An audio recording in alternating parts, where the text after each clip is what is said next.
in a closed session under Public Employee Discipline Dismissal Release. In closed session on motion of Trustee Lorenzo Calderon, seconded by Trustee Enrique Alvarado, the board approved a settlement and release agreement between the district and a former district bus driver by the following roll call vote. In favor, Trustee Michael Castillo. Yes, Trustee Lorenzo Calderon. Yes, Trustee Enrique Alvarado. Yes, Trustee Ciro Calderon.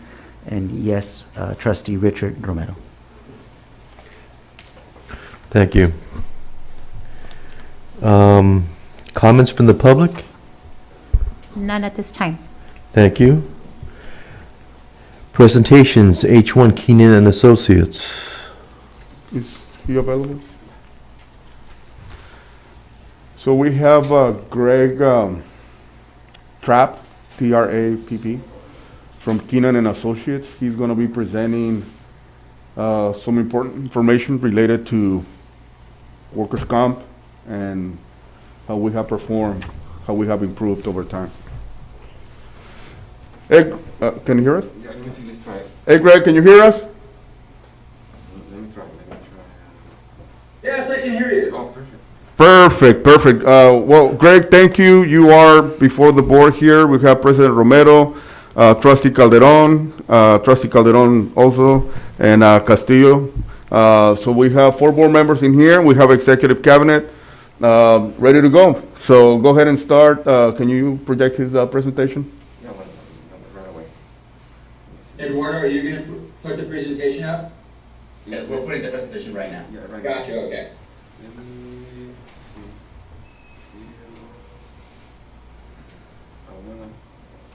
Let me just a second. Show me how to do the let's start with the oil right there. Okay, let's start with it. 1 second. Start it right here. 1 second.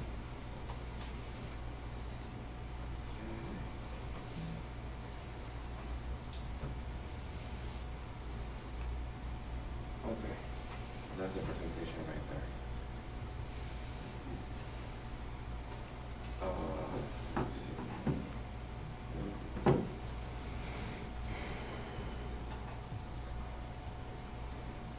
Okay, there you go. Yeah, perfect. Ready? Okay, Greg, take it away. You got it.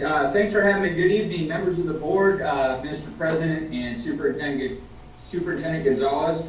My name is Greg Trapp with Keenan and Associates. Really, thank you for having me this evening. Wish I could be there in person to present to you, but obviously under the current conditions, I can't make it down there. So what I'd like to do this evening is to provide an overview of the district's workers' compensation program, along with some of your analytics to show how the district is performing. Next slide. Really quickly, I thought I'd give the quick background on Keenan. Founded back in 1972, the whole purpose was to provide insurance and risk management services to school districts. We've since grown to more than 700 employees, and we work with about 750 districts in the state of California. Next slide. So I think we all know and understand that workers' compensation in general is fairly complicated with lots of rules and regulations. I'm going to do my best to simplify it for you. Next slide, Eduardo. The simplest explanation is there's an accident while at work, an injury occurs, an employee makes a claim, and then the employee is compensated for his or her injuries. Go ahead, next slide. Now, before we really get into the nuts and bolts, I just wanted to go through 2 items that I think are very important as we talk through the presentation. One is how your rate is calculated, and 2, what an experience modification factor is and what does it mean. So first, the calculated rate. So what's taken into consideration? Well, they take into consideration what your expected loss is going to be in a year, the cost of somebody to handle your claims, the cost of any loss control services, and then your rate is adjusted based on your prior experience. So the rate you pay today is likely the the result of your claims from several years ago. Next slide. So let's talk experience modification factor, because in the case of Calexico, this is super duper important. The easiest explanation is if one district's losses are low and another district has very high losses, it wouldn't be fair if you both paid the same rate. If somebody has no losses and somebody has a lot of losses, they shouldn't be paying the same dollar. So there's a factor that is used to adjust the district's rate higher or lower based on your past history. So the baseline for the modification factor is 100%. So if the base rate in a program is $1 and you have a 100% X mod, you pay $1. If you have an X mod of say 150%, you would pay $1.50. If you had an X mod of 50%, you would be paying 50% on the dollar. And over time, your loss experience is going to improve and deteriorate over time, and we'll talk about that. Next slide.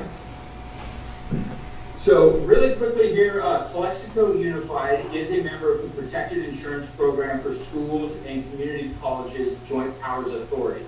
Next slide, Eduardo. PIPS is the largest workers' compensation JPA in the United States for schools and colleges. It has nearly 500 California school districts and community colleges in the program.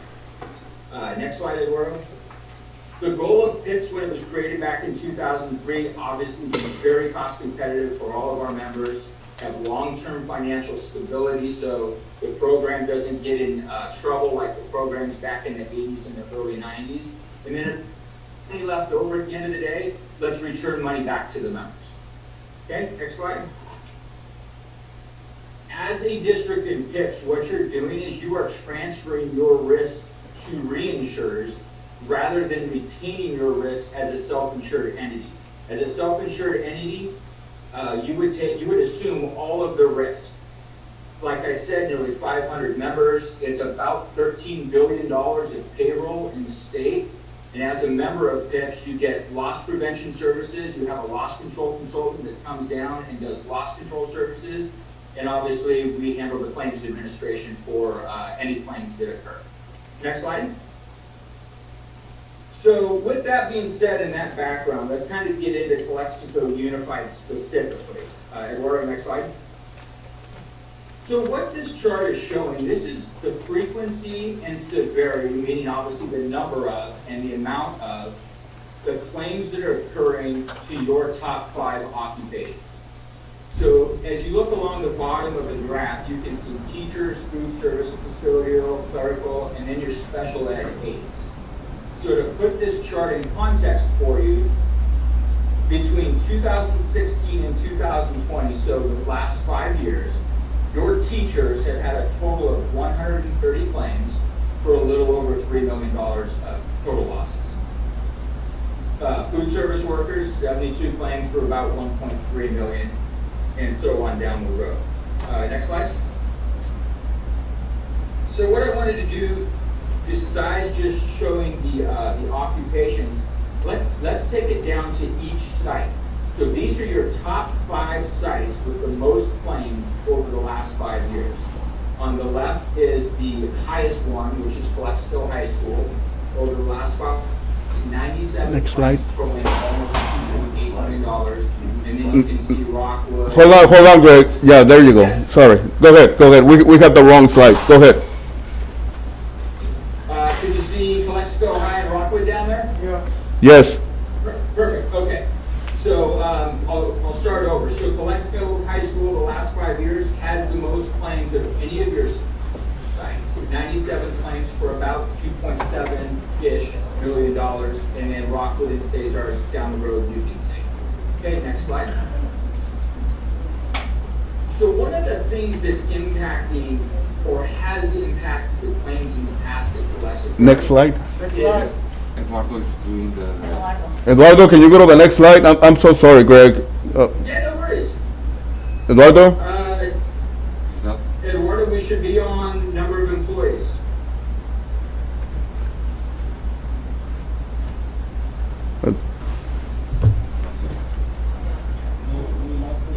Hold on, hold on.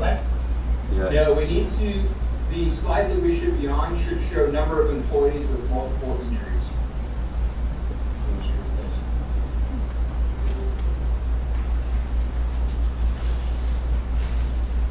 Right there. Look, back one, right there. But hold on, it's not projecting here in our monitor. Oh, yeah, yeah. Just maximize the screen of Zoom, Javier, please. Maximize? Yeah.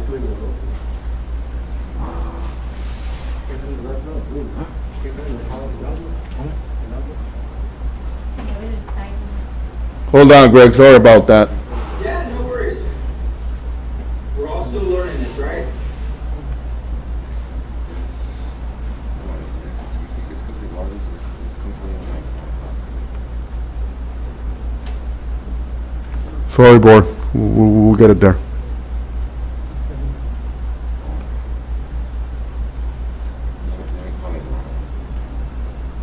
Is that the one? No, next, no, wait, no, hold on. Yeah, I think that's it. Okay, Greg, so we're there, teachers, 2.2 million? Yeah, we're there. Okay. So one of the things that's been impacting your district, or your district's claims in the past are the number of employees with multiple injuries. So what this means is for the past 5 years, if we take the teachers, for example, you have 48 teachers that have had at least 2 claims, and maybe 3 and 4. They might have had more, but I just basically put the number of teachers. So those 48 teachers have had multiple claims to the tune of about $2.3 million. You can see it's the same with food service. 23 different employees had multiple claims, 1.2 million, and so on down the road. I'm going to touch in a few slides on the number of employees with multiple injuries in greater depth, and you're going to see kind of the gravity of it. Next slide. Finally, I thought it'd be interesting just to show you currently how many open claims the district has. So this is, I've done it by year, but in total, we have a total of 174 open claims.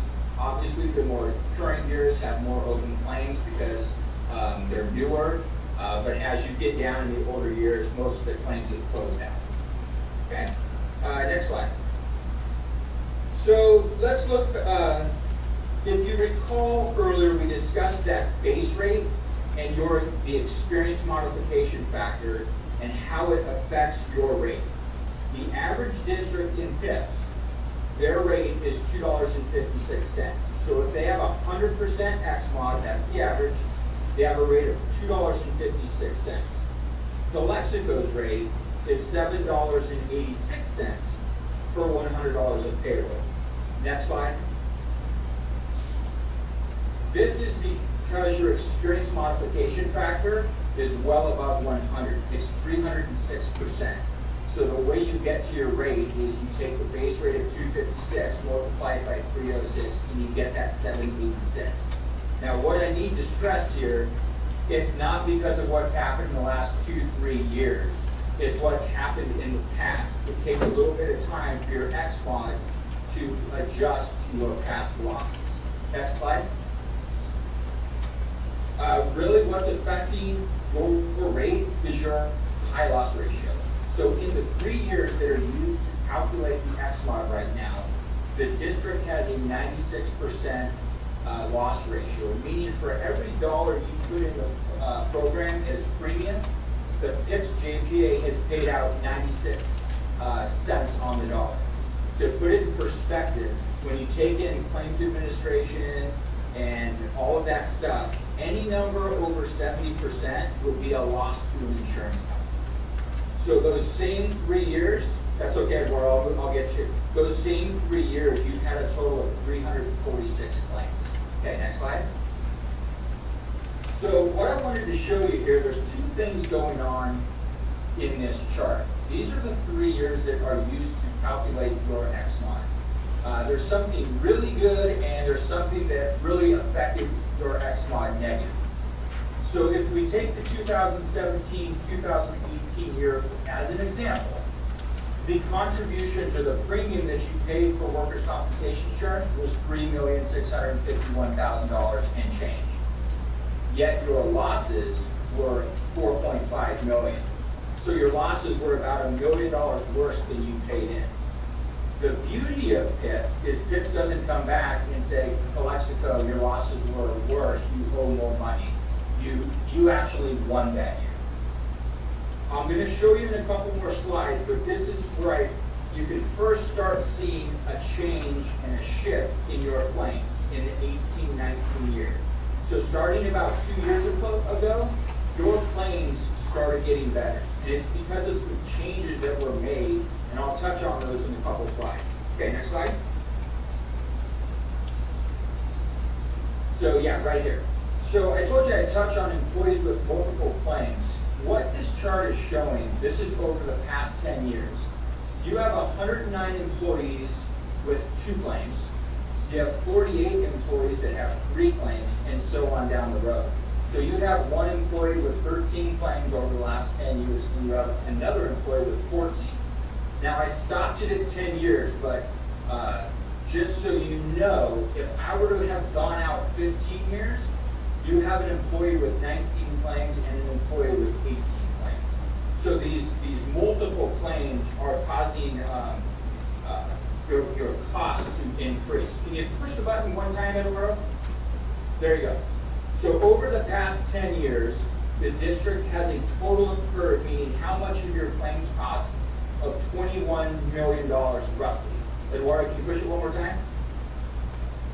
Of that $21 million, $16 million comes from this group of employees, the folks that have multiple claims. One more time, Eduardo. So 76% of your total incurred over the past 10 years is from employees with multiple claims. Next slide. Okay, so what I thought I would do is I would show a comparison between Calexico Unified and 2 similar sized districts. You can see on the left side when you're looking at especially 17 and 18, Calexico is the maroon bar. This is how many claims you are having. And it was significantly higher than peer districts that are similar in size. Now, what's telling is if you look to the right, where it says 2019, that's actually the 18-19 fiscal year, and then the 19-20 fiscal year. Your bars, not only are they coming down, but they're getting closer to your peer districts. So in the case of your frequency in 18-19 is down 25%, and then in 19-20, your frequency is down 37%. And here's the reason. This is because the district has made some changes that have impacted what's going on with your claims. The first thing the district did was you changed your clinic. There was a clinic that was being used that was costing the district more money than it should. The district also implemented the company nurse program. The purpose is to try to keep the small claims out of the system so it doesn't affect your rate. The third thing you're doing, you're in the middle of it right now, is you're implementing your return to work program. The purpose of that program is to get employees back to work sooner, back on the job, so it's not costing the district more money. And then lastly, I think the most telling thing that's happened over the last 2 years, 2 to 2.5 years, is training. Not only in-person training, but online training. Over the past 2 years, your employees in total have taken over 9,000 online trainings to try to reduce losses. So that's a big telling factor as to why these the claims are coming down. Next slide, Eduardo. This is the same story, last slide, but this goes more to cost. And what I really want to emphasize on this slide is the far right. Look how the bar is very close to your peer districts, similar in size. That's going to all of the positive things that are happening at the district and trying to reduce your losses. Okay, next slide. So one of the things I wanted to do was provide a comparison to you of what it would be if you were a standalone self-insured, meaning you were your own insurance company, you did it on your own.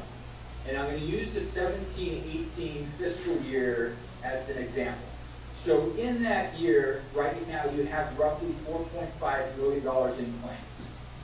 Had you been self-insured in 17-18, you would have had to buy excess insurance, which would have cost you $87,000. Plus, you would have had to pay somebody to handle your claims, which roughly would be about $163,000. Let's say you had nominal loss control services for about $15,000. Your costs in 17-18 would have been more than $4.8 million. Because you were in the PIPS program, your costs were only $3.6 million. That's because you paid a premium to transfer your risk away. So essentially, being in PIPS, you saved almost $1.2 million. Okay, next slide. Okay, so really the thing here at the end to stress is you are getting better over time. It's going to take a couple years with the same type of progress to see your rate come down, but I truly believe in the next couple years, your 786 is going to start going down and you're going to start getting closer to the average. But I wanted to put it in perspective for you. If Calexico Unified did not have a 306X model, and you are simply an average district with an X mod of 100, you would be saving nearly $3.7 million in premium. And that's money that would go right to your bottom line and back in your general fund. So again, things are going in the right direction, but I just wanted to give you the full perspective of your workers' compensation program. Next slide. Yep, and that's it. So members of the board, if you have any questions, I'd be happy to answer any questions for you. If I don't have the answer off the top of my head, I will absolutely get you the answer back to you soon. I'm Ciro Calderon. I'm one of the board members. Oh. Can you hear me? Yeah, let me see if I can get my, I can hear you. Okay. You mentioned something about the nurse program? Yes, it's called Company Nurse. Company nurse? Oh, yeah, okay. How exactly, how does that work? So when an employee is first injured, and we're assuming it's not a catastrophic injury. Mm-hmm. Obviously, if it's catastrophic, you need to dial 911. But if an employee has a small injury, they then go to their supervisor, and their supervisor, along with the employee, call company nurse. And these are nurses on call to help triage the injury to your employee. In many cases, the nurse can triage it and basically send them home with an ice pack or something like that and say, hey, you probably don't need to go to the doctor. Now, what does this do? It keeps that claim, if it's a small claim, it keeps it out of the system. And if it keeps it out of the workers' compensation system, it doesn't go into the calculation of your XMOD factor. Now, obviously, if it's a serious injury and it's more than a couple $100, then we put it into the PIPS program. Okay. Does that make sense? Oh, yeah, it makes sense. Okay. And you're saying that this year this is something new that we've been doing, or how long have we? I believe it was implemented maybe about a year ago. Okay. Dr. Thurman or Cesar might know the exact date, but I think it's been in place about a year. 1 year? Okay. All right. So question, Mike Castillo. So in addition to company nurse and change in workers' comp, healthcare, clinic, or provider, are there any other measures, any other recommendations we can do to continue reducing costs? I think the biggest thing is the culture, a change in the culture down there. In the past, when you go back 10 or 15 years and you look at these, the employees with repeat claims, we just need to change the culture to where they don't believe that's kind of a right every summer is to have a claim. I do have, let me get my notes here. One of the other things that your work comp analyst has suggested is email messaging to the district staff monthly about a safety, with a safety bulletin, to kind of keep them aware of how to be safe, around the campuses. And obviously, the in-person trainings that we provide, that your loss control consultant does, and the online trainings. These are all making an impact, as you can see on those numbers. So you just kind of need to keep doing what you're doing, and it's going to get better, as we've already seen in some of those slides. Thank you. Thank you for the presentation. Any other questions? Thank you. Okay, that's all. Thank you very much. Thank you, Greg. Good job. Thank you. Okay, thank you very much. Have a good evening. You too. Thank you, Eduardo. Okay. Welcome. Javier, you can now minimize the Zoom meeting and you can disable. Okay. We'll move to the consent agenda. Is there a motion to approve? A second. Motion by Lencho, seconded by Michael. All those in favor say aye. Aye. Unanimous, thank you. Information items, Superintendent's report. Good evening, trustees, and admin team, and our community watching via live stream. I hope everyone had a safe and restful Labor Day weekend surrounded by family and loved ones. You know, after working all summer on distance learning planning, we're very happy to report that our very much anticipated first day of school on Monday, August the 24th, was a very successful one.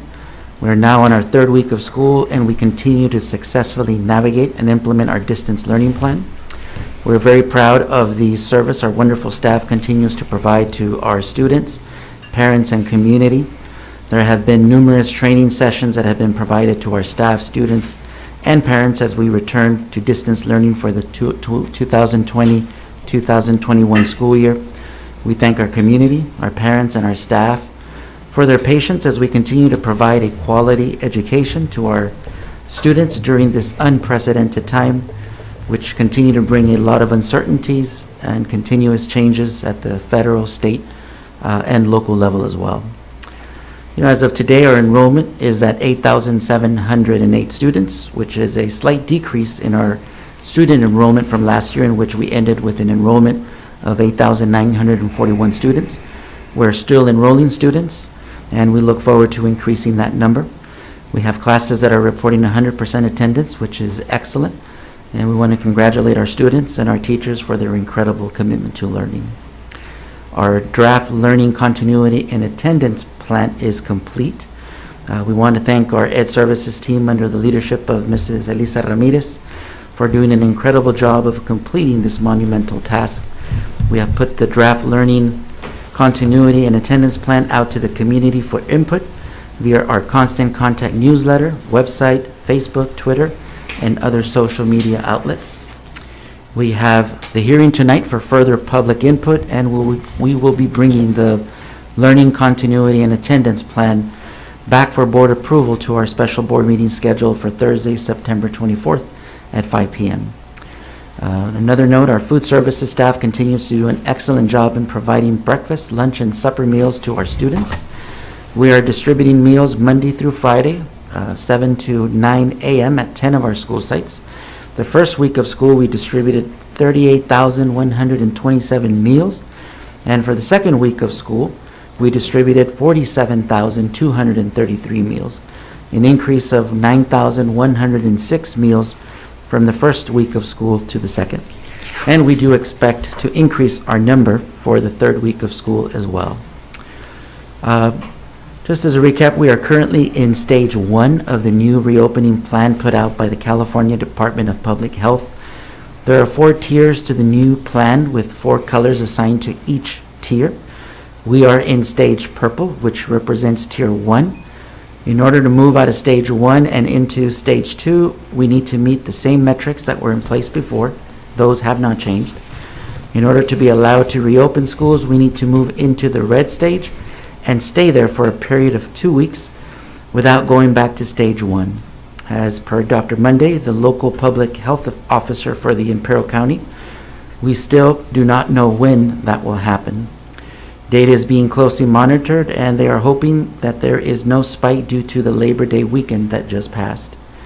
In the meantime, we are continuing to work on making sure that we are ready for reopening.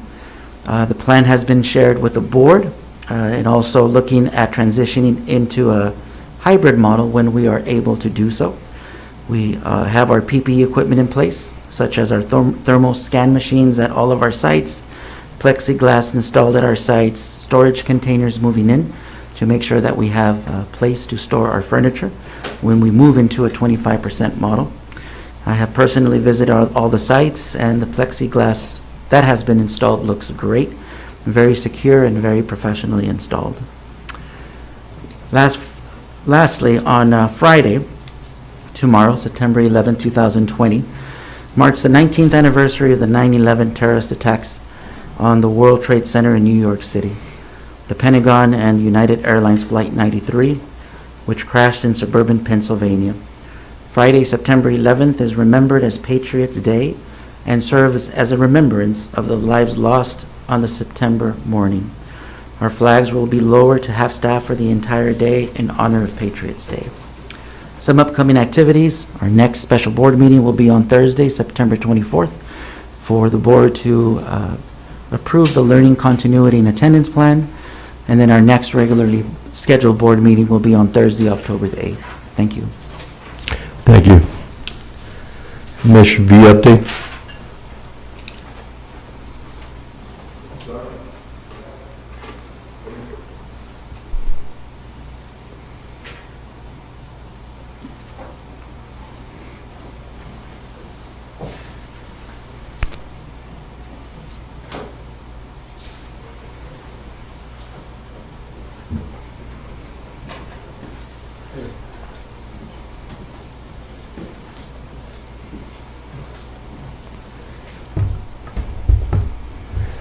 Good evening, Board. Superintendent. Kim and I would like to give you guys an update on the progress of the construction projects that are happening in the district. Kim's going to start with discussing the schedule and explaining to the board that we have experienced delays in the project because of COVID-19, and she will bring up the revisions to the end date of the project. Okay? Yep, we'll start with that. Okay. Good evening. The original schedule that we got for Building A was, or shall we just go to what the current date of occupancy will be, which is November 2nd of this year. And once Building A is occupied, then the work will start on the 7 classrooms, once we get the people in that building. Is that correct? And the latest schedule that we have from Silver Creek that we're going to work on moving back is that they can't start till January, bringing the buildings in. And on the schedule that we have right now, it shows that they're done on June 17th of 21. Well, until Silver Creek is done. Right, that's Silver Creek. That's Silver Creek, just the modular. Until they're done with all their work, because you can't mix contractors in the same building, there's too much liability, then Oakview's going to need probably 60 to 90 days to get all their improvements done. So we're going to work with Silver Creek, and I think the attorney talked to you about a change order because the contract did not have specific dates for the modular company, to see if they can, it should go a lot faster because they just did this one and they're basically doing a smaller building, that if they could be done maybe the end of March or April, then Oakview can get in there so you guys would have occupancy in the next school year for the 12th classroom building, which is, I know, is very important, correct? So are there any questions about that? Okay, so again, so the projected completion date for A. The 16 classrooms, A2? A2, A2 is November 2nd, November 2nd. and that is occupancy. Oakview will be completed also. So in other words, ready to move in. Yes. Yep. Okay. And then after that, Then we start A3, which is the 12th classroom. But A3 can't start until you spend like 60 days of getting these 7 relocatables broken down and torn apart so that they can move them over to the district office. Right. So when do you project that happening? December, January. Of the 8 classrooms over here? Well, it's 7 and a restroom, correct? Yes. 7 in a restroom. Well, this is my understanding, is that you don't want to start moving those, because right now, teachers are still using them right now. There's furniture in them and all their stuff. Am I correct? We started moving on just this month or last week. You saw them what? They started moving their stuff back in the classroom. They were- had vacated those.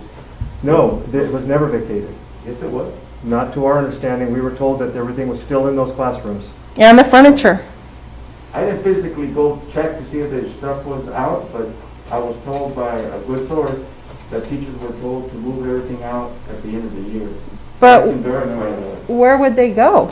No, they put it in storage because A2 was supposed to be ready for them to assume occupancy August 25th. Mr. Calderon, we verified that with Chris De La Rosa, and he said he did not move anything out of those classrooms. Okay. That's on the record. That's on the record. Okay. Yes, sir. All right. Because if we had emptied them, and what's happened now with the delays, you'd have 7 teachers with nowhere to go. Well, we discussed that earlier, but okay, just give us dates. Okay. So can I ask you about A2 and the kill switch, or what do you call the switch? The disconnect. The disconnect. So Mhm. what's going on with that part? Okay. Has it been installed? Not yet? There's only 2 companies that do the disconnects. One is Siemens, S-I-E, Siemens you've seen, and the other is, I believe, Foursquare, that put the big electrical boxes you see, like for your sub panels. And it's my understanding that, Those items have to be fabricated, they're gonna go in next week. There's a temporary switch installed now, and they'll be replaced next week.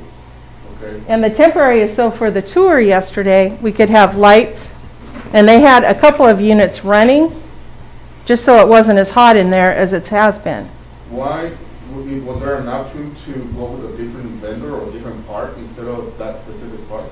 We don't decide who they use. Why not? Because that's all in the contract documents when the project gets bid. Okay. It's like we can't tell them to use a certain kind of tape for painting. Okay. That would be, So even if excuse me, but that would be micromanaging, and if you're gonna do that, that would be a, what do you call it? When you Yeah. do it yourself. Of course, labor self-performance.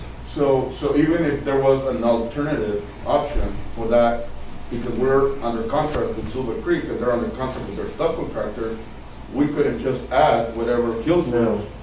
It's called the disconnect. The disconnect. Yeah. We couldn't just add whatever disconnect because, again. In a perfect world, because I'm very organized, I would have had all my disconnects waiting to be installed once the HVACs were done.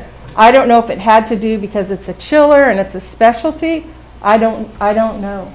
I was trying to call Silver Creek to confirm that. She told me that yesterday, that they were being fabricated. So for the purpose of this Zoom here, can you tell us who you are and what responsibilities you have today? Today? With the district? Yes. Okay.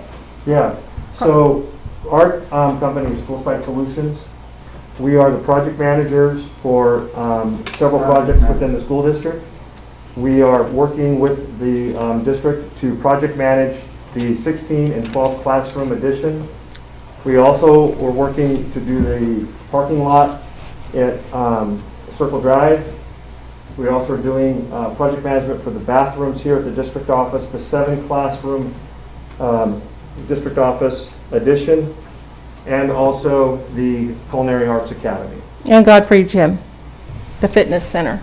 So in a nutshell, you work for us. That's right. You're actually the That is acting correct. leader Yes, of we do. the We district. are ensuring that when you don't have a project manager, that's when the change orders start coming out of nowhere.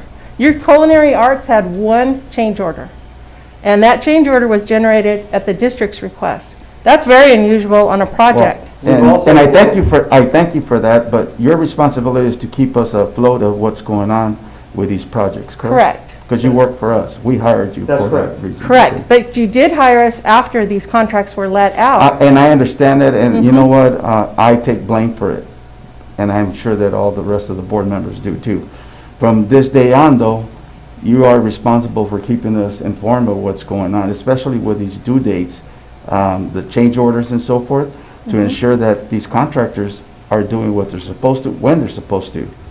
And that was the discussion earlier, but I hope that today we regroup and hopefully we can get these projects completed.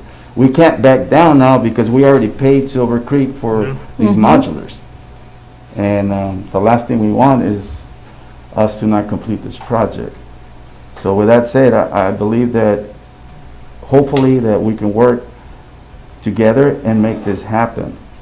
I believe, it's my personal opinion, that I think the district has been shortchanged on timelines and responsibilities on these projects. We can discuss that in further later date, but we need to get this project going. And I know that we're dealing with challenging times as far as the pandemic, but reality is everybody's gone back to work. We had a problem with the concrete, and we discovered that that wasn't the case. So please, please keep us informed so we can inform our public, our constituents out there, and let them know that what's going on, especially when you have we're going to have a measure on November's election. Agreed. Mr. Calderon, one of the things we want to remind the board is that each time that we get letters of delay or we correspondence from the contractors of any sort of hiccup in the project, we forward that to Mr. Vega and Carlos. We do that. We give that to Mr. Gonzalez also. And they pass it on to the board. Every letter that we've gotten, we've reviewed, we called the contractors, we called some of the subs to also that's mentioned in the letters to verify what they're telling us is in fact factual information. Well, and quote me if I'm wrong, but part of being a project manager should have been that you should have read the contracts, correct? We're going to review contracts. No, I'm talking about the ones that we initially, the ones before you and before you came. It was your responsibility, at least, should read the contract so you know what direction this construction's going. Yeah, typically what we would do is because legal counsel has reviewed those contracts, that when we come on a project, that contract was 2 years old when it came on the project. So no, we did not look at that contract. Okay. But everything else moving forward for all of the contracts, of course, we're going to review them. And my last statement, how can you manage a project where you don't know the plan? We get 3-week look aheads. Every week we have a construction meeting on site, and they give us a 3-week look ahead. And then we compare it To the prior weeks. to the prior weeks and said, okay, this was supposed to happen on Monday, Tuesday, Wednesday. Now you're not starting it till Thursday. And an email went out to that effect today, as a matter of fact. We do that all the time. We're always on top of when the schedule and what the 3-week look-aheads say. And we review the prior week look-ahead to make sure that they've been true to their word. And I'll be the first to say that Silver Creek is an animal I haven't been familiar with. I mean, we were hounding them for a schedule from the day those buildings arrived before they were put together. And to be fair to Oakview, they couldn't build their schedule till they knew what Silver Creek was doing, because Silver Creek was the first one in and the first one out. So by Silver Creek being late, it's just a domino. It's just all backed up. And you add that to COVID. Let me interrupt for a minute. Mr. President, I move to extend the meeting until 10:30. Second. Seconded by motion by Cito, seconded by Lencho. All those in favor say aye. Aye. Unanimous. Thank you. And you know what? I have a comment for you. Me? Well, as a company, we have a Measure Measure Q coming up, and yeah, that is true. You have nothing to do with the delays that these companies are giving you. Whatever their excuse is, whether it's an excuse or not, I don't know. I'm not in construction. But when people ask me, when people ask me, you want me to vote again for this measure, yet you can finish one building. What am I supposed to do? That's a rhetorical question, of course. It doesn't feel good. I understand. It doesn't feel good because it's my name. My name is one of the 5 names when you go to the website and to the CSU website, and they see my name as one of the 5 board members, and it falls on me. Honestly, it falls on the 5 of us. He's oh, you know what? We need to say that he left at 8 o'clock? 8 o'clock. Okay, he left at 8 o'clock. So it doesn't look good, regardless of who's to blame here. It doesn't look good. And at this point, we're not asking. We know what the questions are, but we want answers. We want answers, and that's our job to give them to you. Yeah, yes, but elections are coming up, and I'm not talking about elections for the 2 board members. I'm talking about the measure Q. That people are gonna start asking us, what should I say, yes or no? What should I tell them? Because I told them that the building was gonna be ready by the first day of school, and it's already a month off. But when you told them that, had COVID hit? Because what happened on the culinary arts was that we came in one day, they had 1 person that tested positive. That meant anybody in that building that was working had to quarantine for 2 weeks. And there's no way of getting around that. What do you do? And then that's what I'm asking you. What do I do? Because people here, they don't, honestly, they don't really care about what's going on. They care about that they have to pay. They have to pay for these measures. Have they seen the parking lot and what's going on? No, all they see is that building not being finished. We'll do whatever we can to support the district to show them the new plan and everything that's gonna go in this new bond. You know what? But we can start. What we can start doing is maybe putting pressure on these companies. But we do, That- we are, that- we're putting pressure on them. Yeah, and Yes, Mr. because, Calderon, that is happening. and I don't want to make this, and I'm not gonna make it political. But Calexico, the citizens of Calexico don't really trust us. They still remember what happened many years ago, and I don't want to be remembered as one of those people that didn't follow through, that didn't keep his promise for one of these measures. And I don't think that this is what's happening. But my point to you is, we need to feel supported, and we need to feel that you guys are out there writing letters, making phone calls, and not exposing yourself, because I don't want you to expose yourself to this pandemic. But we need to feel that you're doing the best that you can to represent us. Okay? Understood. And I appreciate that. And We're gonna, that's been our charge the whole time, is to get the right message out, to support this bond, to get your projects done, to call out these contractors when they're not performing. All of that is true. And Yeah. I'm not defending it, I'm just telling you how we operate as a company. Yeah, and again, they see this finish, they will vote for the next bond. But again, the completion date is November 2nd, election is the next day. We're gonna push them. we're gonna see if they can move it up. And move the other one up. So, Yep. Guaranteed. We're gonna push them and make sure that they're gonna try to move this other one up. That's right. I just want this one built. Understood. I just want this one We built. do too. Our charge is to get in, do it right, get out. Someone's That's what we ready. need to do. And I think Mr. The other one. the senior Calderon, yesterday, the most handsome, anyway,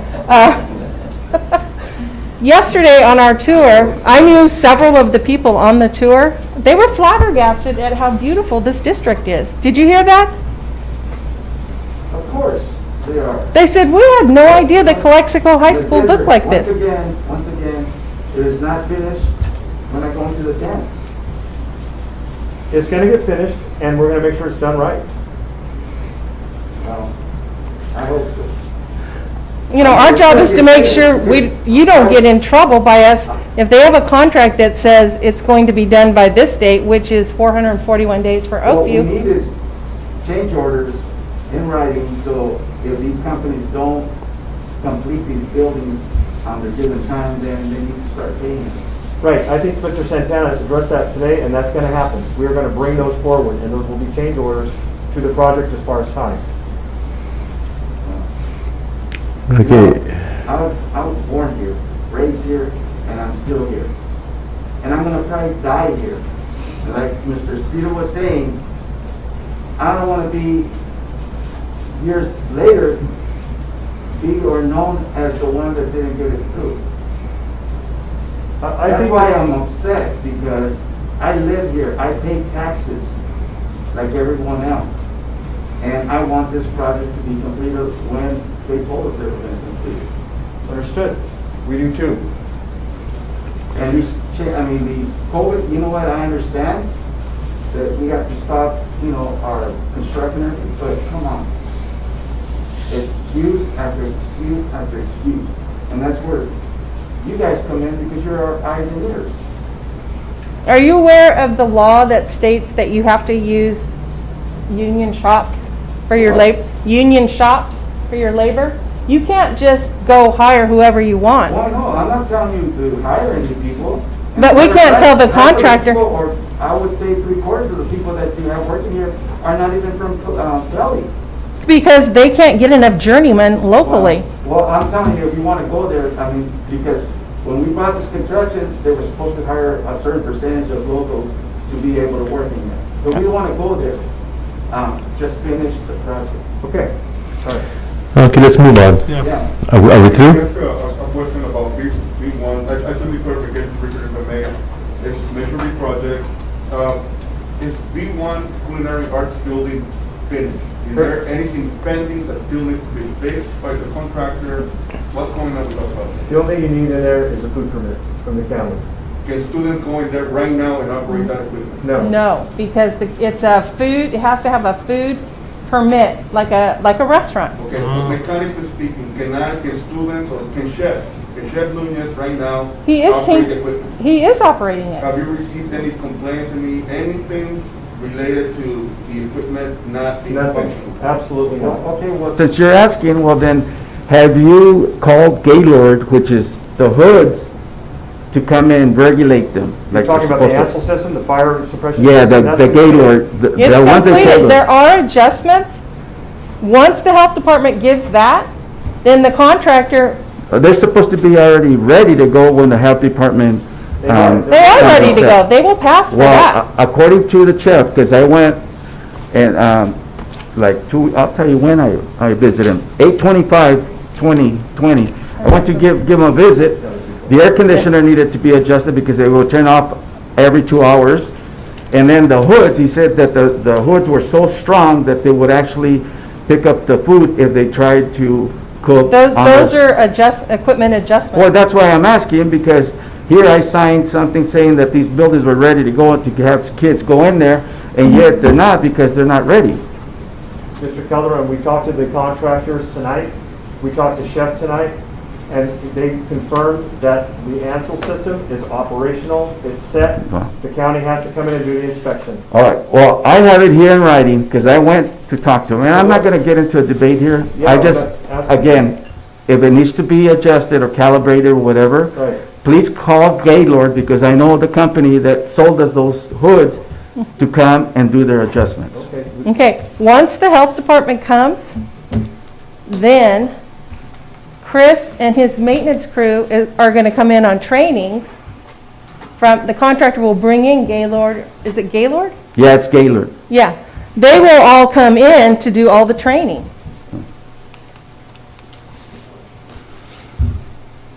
Huh? It's complete. Chef says he's been putzing around in there. He's been, doing the grills and things. But he can't have kids in there and they can't prepare food to serve until they're permitted. And the only person that can do that is Imperial County Health Department. Absolutely. So I got the paperwork yesterday and the district has to do a check for a food permit and then they will schedule it. But you can't just walk into the health department. They're all shut down. You can't even go into the county offices to file a notice of completion. They have a box outside or you have to mail it. Unless somebody's been in there, because I've talked to the lady in the recording office, and she says, no, there's a box outside, or you have to mail it. I think the main point here by Mr. Calderon is that the exhaust fan needs to be adjusted. Has nothing to do with a permit. So we don't understand why it wasn't adjusted You before. didn't say that. I asked Chef, is everything operating to your satisfaction? Well, there's conflicting information. He's telling Mr. Calderon that's not, and he's telling you guys yes. So I wish you guys could get together and talk to him. We did. We talked to Chef tonight. We called him tonight. Wow. I said, is there anything Can you that's call him not and working verify that, please? or I operating? got his number here. Call him, please. I'll call him right now. I was prepared tonight. I told you I had a laundry list. We talked to Chef, and we also talked to the contractor I tonight. mean, do I really want to put this down? Yes. I mean, we need accurate information. But an adjustment is Let 'em know not, We're in the it's not meeting and it's operating. recorded. It's an adjustment, Maybe. correct? You want it? Depends on what the health I don't department know, says. is that attorney? Hmm? To put them on the spot? I mean, We're live, so. Is that You what want you to want go? You want to go up to the hallway and talk to him, well, let me, or go outside? yeah, let me ask his permission first. Okay? Because I don't want to put him in. Because I don't know if those hoods have to be operating at a certain CFM for the health department.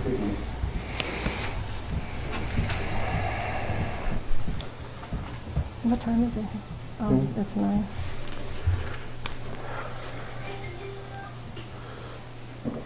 The chief is waiting. Chiefs, What do you say? gets the game over. Hold on.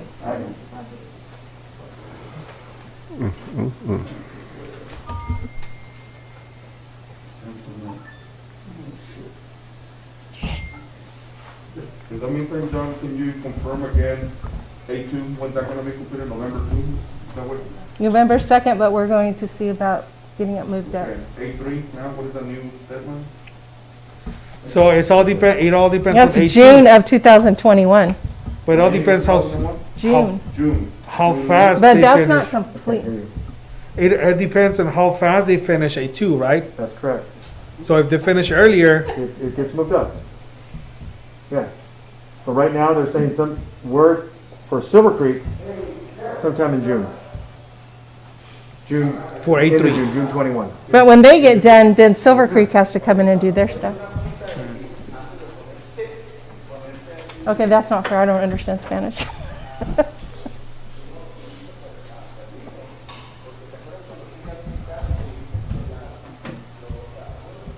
I just want to see the building finished. That's it. I want to see it finished. And I know it's not your fault. Nobody wants to see it finished any more than me. I know it's not your fault. But We're a month and a half away, according to the new timeline. yeah, You but know, and John is out, but, you know, my last district building a brand new middle school, you know, our timeline got extended 8 months. For other issues, we found some We were talking earlier. fuel tank that was there. I mean, these things happen, they're not unusual. There's other projects across our county that have also been delayed. For COVID reasons, transportation, employees, The STEM building at the high school is a good example. county office, Huh? county office as well. Mm-hmm.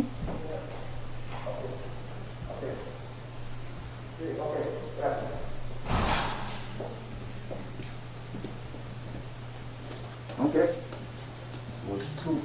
What's the scoop? Hold on. He said, when I went there, they weren't working. 2 days later, they came and they fixed it. So they're fixed. And he couldn't tell you that. No, they came after, I went on the 25th. They came on the 27th to fix everything. Well, I wish he had told you that. Wow.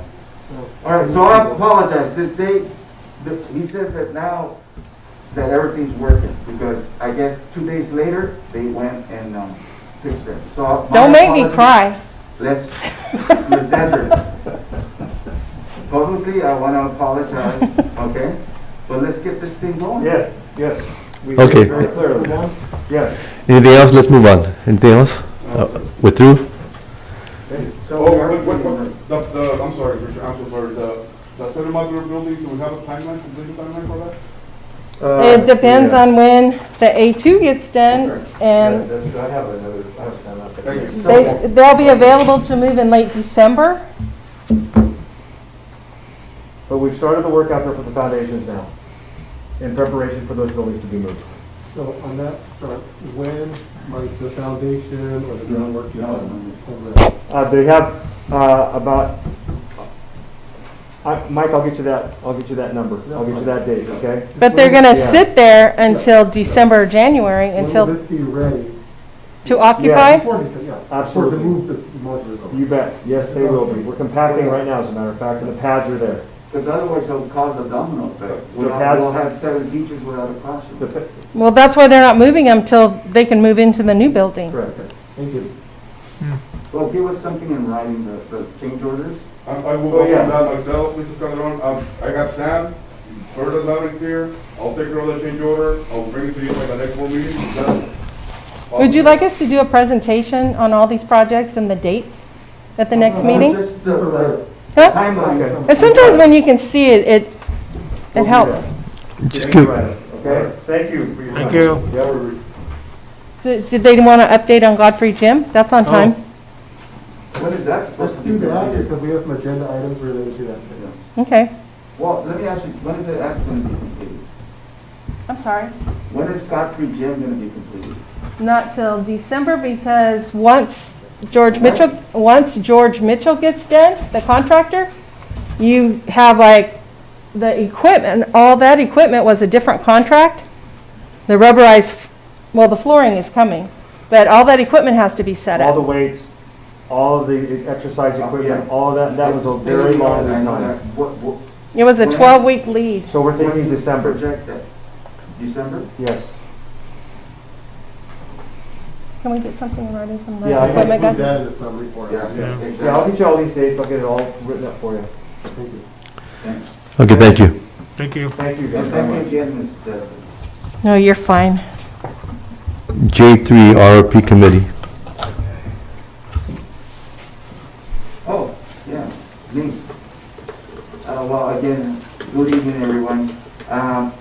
They did this yesterday, matter of fact, I brought some of the IROP board members to tour our facilities, especially our construction. And like Ms. Dedra was saying, they were flabbergasted. They were like, wow, Calexico is doing a lot of things, and they were very happy to see that.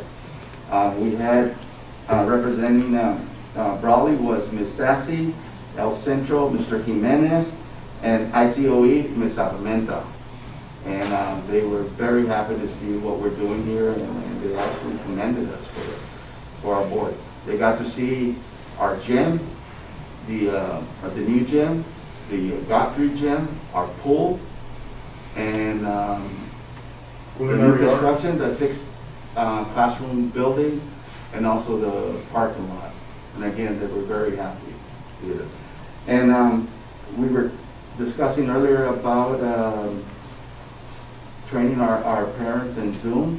I made a recommendation, and hopefully I'm not stepping my bounds here. They have, IVROP has a mobile trailer, so maybe we can get them to help us if we have to train our parents in Zoom. Maybe IVROP can assist us in that. And I'll get a hold of Mr. Edwin, and maybe we can expedite this. That'd be awesome. Yes. All right, and that's all I have. And they're having the same problems we're having with COVID, long-distance learning and so forth. So they're working on it, and hopefully they can get back on. Thank you. LCAP Committee.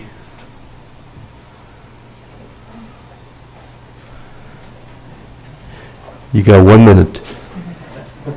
I'm not going to present anything. Good evening, everybody. Just a reminder that during this 2021 school year, we do not have a learning continuity and accountability plan. It's been replaced with a learning continuity and attendance plan. So same letters. But we do have that today for a public hearing, and we do have comments during a public hearing. And so, as Mr. Gonzalez stated, we will bring back the final LC plan for you on our September 24th special board meeting. Thank you. Any comments on the accounts payable pre-list? Okay, move to J5, board reports. I'm going to begin. So again, just like to begin by just commending everyone in the district, from the bottom to the top and from the top back to the bottom. Again, just for everything that they're doing, the services, the work above and beyond at all levels to get this district back on its feet, to get it, services provided to children and families.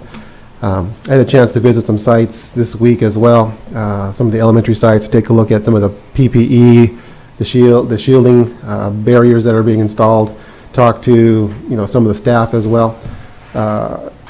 And unanimously across, everyone's very just at the side very thankful for what's being put in place and the protections being offered to employees. The technology implementation, again, by far very exciting.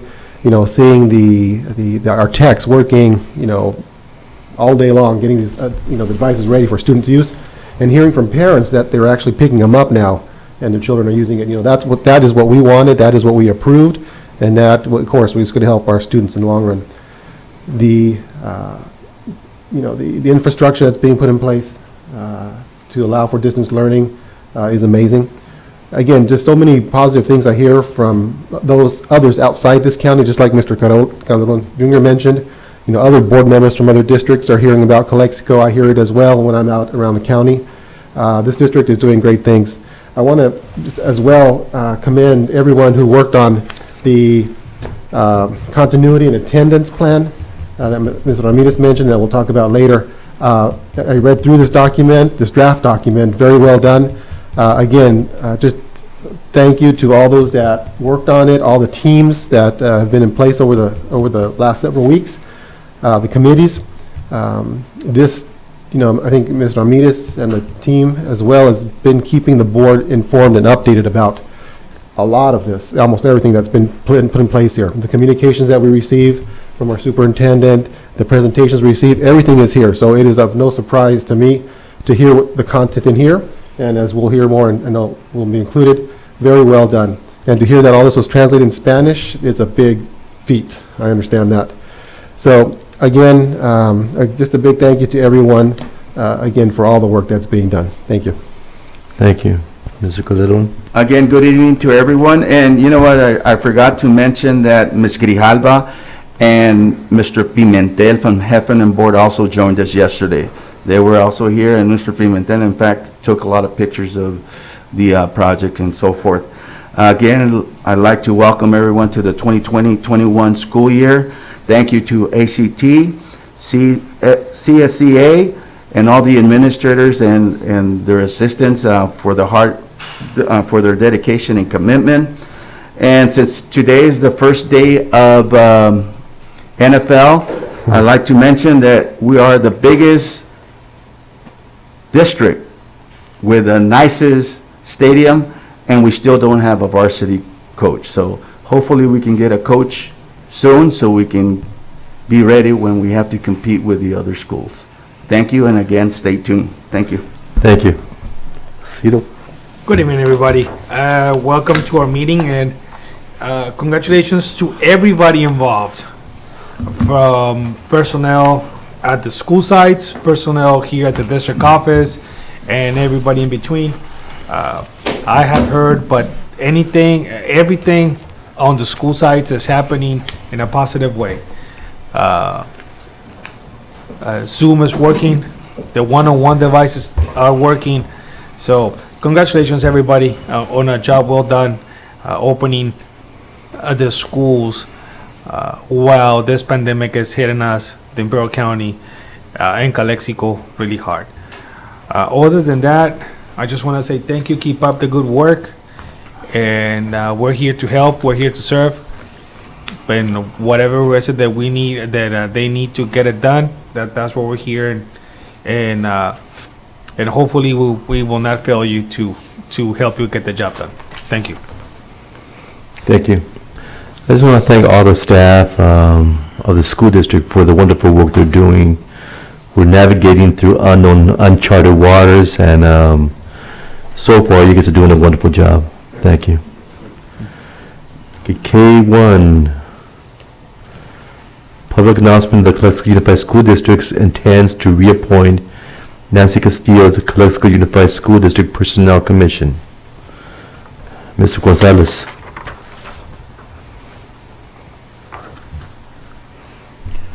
So this is for the discussion for the board. So currently, we have Ms. Nancy Castillo, who is the appointed Personnel Commissioner by the board. So she has requested a reappointment, and so that's why we bring the name to the board for discussion. And if the board is in agreement, then Mr. Romero would be making a motion. And if I may add, per this item K1, I'll abstain. Okay, my question, first of all, I'd like to thank Ms. Castillo for her dedication and commitment to this district. I think this is our second time that we have actually appointed her, correct, since 2014. What I'd like to see, if again, nothing against Ms. Castillo, but open it up to the public. It's been two or three terms already, and see if we have anyone out there that would like to take a shot at it, or that would be my recommendation.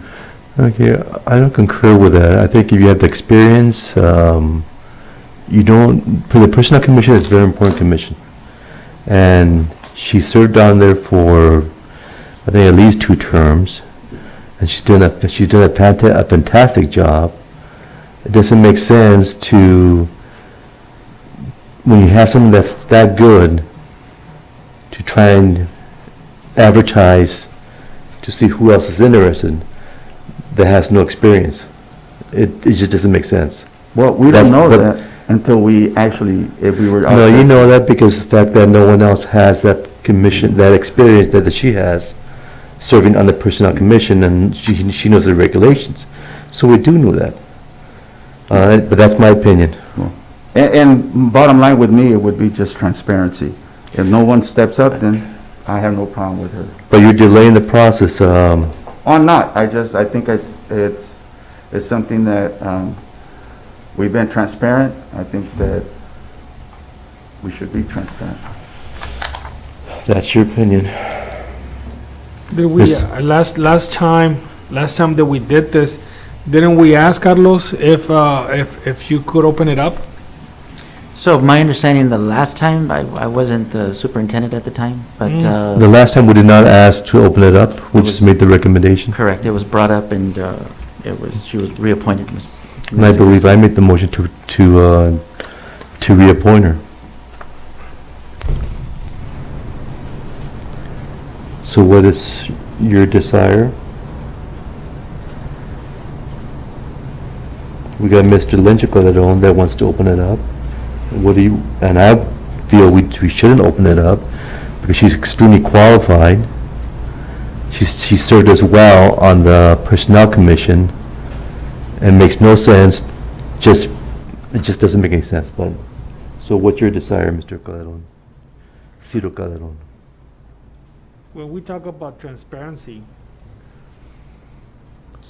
we talk about not only the transparency of this district, but how people are going to look at us in the whole county. So, I don't think the other counties have personnel commissions. Correct me if I'm wrong. No, in the I believe whole we're the county. only county, the only district in the county No, that in has the- a I know. personnel. Okay, so therefore, you don't have to worry what other counties think of you. well, no. I do worry about what people here in the county think of us.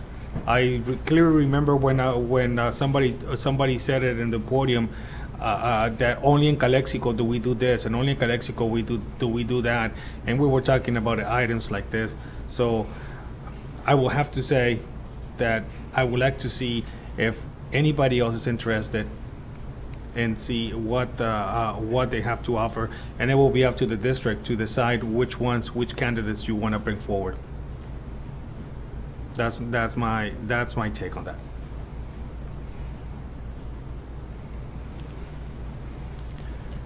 So it appears that we had 2 members that would like to open it up. So My understanding is that there is a very short or limited timeline. I think by September 30th, we have to, or the board has to make a decision from what I understand. I can double check with legal on that one. So we'll have to look at what process to take. I don't know if the process is going to be open it up, like the trustees are mentioning, or you bring whoever it is that you're interested in potentially appointing. We will bring it back as an item at the next special board meeting on the 24th. However, in the meantime, I'll have to find out through legal what the next process will be at this point. Yeah, and then you'll have Mr. Alvarado here. Right, and like I said, I'll inform the board president and the board regarding what the process is, and that way, but I know that there is a time frame, and I believe it has to be by September the 30th, I believe. Okay, thank you.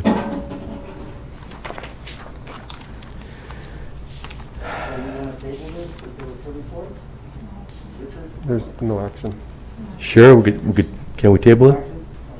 It's a discussion item, so no action at this time. Okay. So can you please put it on the 24th? I will, yes.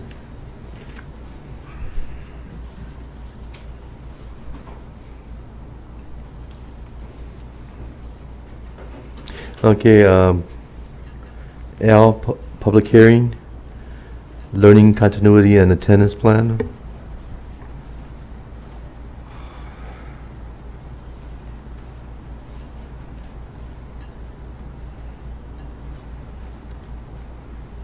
So we do have some public comments that need to be read out. We have two related to the public hearing, and the first one is from Ms. Crystal Quesada, and she says the following. Good afternoon, Board of Education. My name is Crystal Quesada, and I am a community member. It is important to ensure that the learning continuity and attendance plan prioritizes equity and the needs of students who have been historically underserved by our public schools. This plan should include funding for access to free technological devices, Wi-Fi connection needs, and mental health support for students. In addition, the district should invest in continuing to support high-need and hard-to-reach students and families to ensure they have the proper tools and support to be successful. We must address the local continuity and attendance plan as it is intended to be equitably. As an elected official, we call on you to act on the asks you heard today from community stakeholders within your school district. Thank you. Thank you. There's another comment? There is. And the second comment is from Ms. Meredith Lopez. Good afternoon, Board of Education. My name is Meredith Lopez, and I am a parent at Cesar Chavez Elementary School. It is important to ensure that the learning continuity and attendance plan prioritizes equity and the needs of students who have been historically underserved by our public schools. This plan should include funding for access to free technological devices, Wi-Fi connection needs, and mental health support for students. In addition, the district should invest in parent, abuelito, caretaker Zoom etiquette, and Zoom program training. My kids sometimes cry, as well as their classmates, because their caretakers can't help them connect to Zoom during class, or because their abuelita didn't put a microphone on mute and their classmates can hear everything she is saying. At the same time, the teachers don't even know how to use Zoom functions, and students can see what the teacher is talking about. It is very stressful for the students. I have asked our school principal to provide this Zoom training for caretakers and teachers, but it still hasn't happened. Furthermore, the district should invest in purchasing more earphones for all students and ensure tech devices are functional. In my school, there wasn't enough earphones for my kids, and only students in K through second grade got them. They need earphones to be more concentrated and reduce noise at home. To conclude, I just want to share that we must address the local continuity and attendance plan as it is intended to be, equitably. As an elected official, we call on you to act on the asks you are hearing today from parents and community stakeholders within your school district. Thank you. Thank you. So just quickly to follow up, All of the items that have been requested and addressed in these two public comments are addressed in our learning continuity plan. As you've seen, you've approved many of our support systems for our students, such as the iReady program. You will see in this board agenda, you have a Ludo, which is a program to teach our students how to use the learning management system. So it's like a PD game for students. You have an agenda for Tutor Me. Tutor Me is a tutoring service that is 24 hours a day, 7 days a week. Students will be given access to 3 hours of tutoring per week. And at this point, even for your TK first grade kinder students, the parent can Zoom with the child, with the tutor, to be able to support the students. We will have Khan Academy for the secondary levels. We have, on the employment report, you have extra hours for our staff to provide professional development for parents in the evenings. You also have an item on there for headsets. We've also purchased the Acellus program for our SPED population. We have paired our homeless liaison and our foster youth with our expanded learning supervisors so that they do one-to-one tutoring. Our ELIT teachers and our EL specialists are the ones monitoring our English learners. We do have also, you heard about Mr.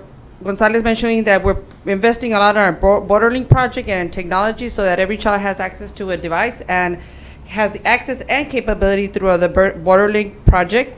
In terms of teacher training, we provided, since the first day of closure back in March, we've provided a total of 7 Zoom trainings for staff, for teachers, and classified staff. And tomorrow we're having an additional Zoom meeting on new features that are coming out from Zoom. And pending is to schedule the Zoom meeting for our parents. And we will look into how we could provide training to our caretakers that are not necessarily the parents, because most of our trainings are for parent trainings that are sent through Remind. So we'll see how other ways we can support caretakers that are not necessarily the parents that are taking care of the children during the day. And I believe I addressed most of the items. I will be responding to these parents in writing with everything I just mentioned so that they know where in the continuing plan and exactly what the page is where they can find this information. Can you also inform them that we bought headsets also? Yeah, it's in this item. It's supposed to be approved. Originally, we were purchasing small amounts of earphones, and then when our parents were the ones that said, it'd be nice if every child could get one. Well, when we looked into purchasing, the threshold for purchasing was way above, the amount is above the threshold, so we had to go through a bidding process. So that's why you're going to see that resolution on this board agenda. The cost to purchase headsets for all our students is about $125,000. So it's on the agenda. There was a question, I believe I heard maybe a comment in there regarding mental health services or social emotional. Correct. Can you briefly touch on that, the social emotional, the services, the tiered support? So we've offered SEL trainings through ICOE to every single one of our staff members during the summer. It was on a voluntary basis. But we're also purchasing another program, I believe it's also in this agenda, called Panorama, which we're going to use to survey staff, students, and parents to see what are their SEL needs, so that in return we can provide additional PD specific to their needs. And in our staff schedules, every Friday during period 2 for secondary and from 9 to 10 for elementary, we have an SEL hour, which is where we're going to be doing his social emotional learning lessons and connecting with students and finding out what their needs were for the week. That way, every student is anchored to a teacher on a week, and all they're going to discuss for that hour are needs, how it's going during the week with distance learning, how they can be supported. So that's part of our staff schedules for every Friday. Mm-hmm. I know that before we went on, I guess, on summer break, we were supposed to hire a couple psychologists and a school council. One of our school counselors retired. Didn't know. Mm-hmm. So where are we at with the school psychologists and the school counselors? As a school counselor myself, I know I've been tasked with calling and having Zoom meetings with students that are having problems. So the one-on-one interaction, I think, is very useful. And not only I've spent probably maybe an hour talking to students, and I probably spent 10 hours talking to parents. Some parents have questions that sometimes I don't even have the answer to. All this technical stuff, they know everything about the technical stuff, which I don't. So, And our clinical social workers also do a lot of the work. And actually, our clinical social workers and our counselors created a webpage that's linked into our website with tons of resources. They've just been going above and beyond finding resources for parents and showing our teachers that these are resources that they can also refer students for, because a lot of our teachers haven't been trained on how to acquire resources. So that's why they created this webpage. yeah, but I think the one-on-one between a school counselor or school psychologist, the clinical psychologist, and the student, I think that will be effective, especially when we're talking about English language learners, the special ed population, because the last thing we need is to one of these students fall behind or fall through the cracks, not because we didn't care, but because this is new to us. And this is new to us. This is new to everybody. Unless you were born before 1918, this is all new to us. So I think we need, I'm not saying that you're not paying attention to this, but I think we need to focus on that. Yeah, the one counselor and the 2 additional psychologists were put on hold to hire because of the cuts that we got in the supplementary and concentration funds. So we didn't hire any additional staff. We stayed with the staff that we had. And so that's what happened with those 3 positions. Does the school psychologist, not hiring the school psychologist, is that going to have an effect on our special ed population? No, So- this was in addition to. Those were Okay. the additional ones. We had actually gone out for 3 additional ones. We were able to hire 1. We couldn't fill in the other 2, so those positions were just frozen because we weren't able to hire anybody. No, okay. Just we didn't have applicants. That was And the for the issue. other 2, Yeah, we didn't have applicants. And just to clarify, those positions in that conversation, that's not in this plan? No. No, that's No. something else. No, this Okay, is, that's what we something have else. in the plan is with our existing Correct. staff, all the work that we're doing Yeah. with the staff that we have currently have. Anything else on public hearing? No, that's it. Thank you. Okay, we'll go down to action items. M1, agreement between Calexico Unified School District and School City, Inc. for online data management system for the 2021 school year. I'll go to make a motion to approve the agreement. Motion by Castillo, seconded by Cito, no. by Lencho. All those in favor say aye. Aye. Unanimous, thank you. M2, agreement between Calexico Unified School District and Imperial Valley College for the Upward Bound and Talent Search Services. And I'll second with just a quick comment. Okay, motion by Lencho, seconded by Michael. Just a quick comment. I just want to mention, they had offered a orientation this week or last week, Upward Bound, online Zoom with students and parents. I had a chance just to jump in to listen, and again, their services, as they've always done, very good for our students, very beneficial at this time. The opportunities that they provide students for, higher ed is incredible. So that's my comment. Thank you. All those in favor say aye. Aye. Aye, unanimous, thank you. M3, agreement between Calexico Unified School District and Fruth Group for maintenance services on all printers and copiers district-wide for the 2021 school year. I moved. buy these, our Xerox copies from these guys, or they just service? Yeah, we buy them, but this is the movie. Oh, So, Motion by Lencho, seconded second. by Cito. All those in favor say aye. Aye. Aye. Aye, unanimous, thank you. M4, agreement between Calexico Unified School District and TutorMe to provide online tutoring services. Move to approve. Motion by Cito, seconded by Lencho. All those in favor say aye. Aye. Aye, unanimous, thank you. M5, agreement between Calexico Unified School District and Aludo Learning for the 2021 school year for professional development for students in grades 3 to 12. I'll make a motion to approve the agreement with Aludo. Motion by Castillo, Second. seconded by Cito. All those in favor say aye. Aye. Aye. Aye, unanimous, thank you. M6, agreement between Calexico Unified School District and Students of History Incorporated for student licenses for supplemental software. I'll make a motion to approve. Motion by Castillo, second. seconded by Lencho. All those in favor say aye. Aye. Aye, unanimous, thank you. M7, agreement between Calexico Unified School District and ADAN for interactive anatomy software licenses. I'll make a motion to approve the agreement with Adam. Motion by Castillo, Second. Seconded by Cito. All those in favor say aye. Aye. Unanimous. Thank you. Agreement between Calexico Unified School District and California School Age Consortium, CalSAC, for the implementation of the Science Action Club from August 2020 through June 2021. I'll make an motion to approve the CalSAC agreement. Motion by Castillo, I'll second. seconded by Cito. All those in favor say aye. Aye. Aye, unanimous, thank you. M9, agreement between Calexico Unified School District and Panorama Education to provide social emotional learning curriculum for all schools. Motion by Lencho, I'll second. seconded by Cito. All those in favor say aye. Aye. Aye, unanimous, thank you.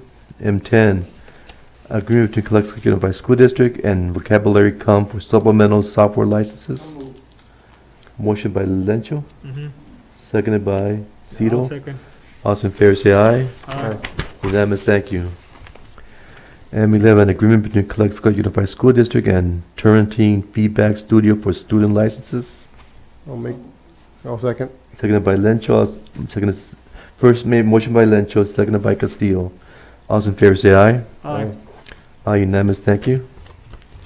M12, agreement between Calexico Unified School District and Quizlet 125 teacher upgrades.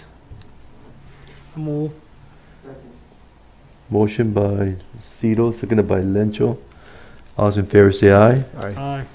Aye, unanimous, thank you. M13, agreement between Calexico Unified School District and supplemental software NORAD-Link program licenses. Motion by Lencho, Second. seconded by Castillo. All those in favor say aye. Aye. Aye, unanimous, thank you. And 14, agreement between Calexico Unified School District and New Sala to provide school-wide licenses. I'll make a motion to approve the agreement with Newzilla. Motion by Castillo, seconded by Lencho. All those in favor say aye. Aye. Aye, unanimous, thank you. M15, agreement to Calexico Unified School District and Ed Puzzle Pro School Unlimited Access for English Learners at Calexico High School. Motion by Lencho, Second. seconded by Cito. All those in favor say aye. Aye. Unanimous, thank you. M16, agreement between Calexico Unified School District and supplemental software licenses Albert I.O. Second. Motion by Lencho, seconded by Cito. All those in favor say aye. Aye. Aye. Unanimous, thank you. M17, agreement between Calexico Unified School District and Khan Academy Inc. Proposal for licenses for secondary sites, Calexico High School, William Moreno, and Enrique Camarena Junior High Schools. Second. Motion by Lencho, seconded by Castillo. All those in favor say aye. Aye. Aye, unanimous, thank you. M18, agreement between Calexico Unified School District and NERPOD for software subscriptions for the 2021 school year. Motion by Lencho, Second. seconded by Cito. All those in favor say aye. Aye. Aye, unanimous, thank you. M19, agreement between Calexico Unified School District and Ed Leader 21 for the 2021 school year. Move. Moved by Cito, seconded by Lencho. All those in favor say aye. Aye. Unanimous, thank you. M20, renewal agreement between Calexico Unified School District and Juan Bustamante for bus driver recertification training. I move to approve, however, I have a question. Yes, sir. We paid someone 2 years ago or a year ago to come and survey our maintenance and everything. And part of his recommendation, he gave several recommendations, but part of the recommendation was to have some of our staff, or one staff, certified to do this. Right. Have we done that, or is he in the process of getting certified? So you're referring to the transportation, Yes, sir. so, okay, so I don't believe that we have individuals that will meet the criteria to be a delegated behind the wheel trainer or state certified school bus driver instructor. The criteria is that you need to have 5 years of experience driving a school bus with no accidents. I will check. Let me retract my comment. Let me double check with I don't know if this is something that PC has to get involved as far as, because, I mean, so, by someone getting this certification, it's a promotion, basically. So I can work with, Part of the, sorry to interrupt, Yes. but part of this gentleman, I don't remember his name was. it was Susie Reese. Yeah, his, we have it in-house.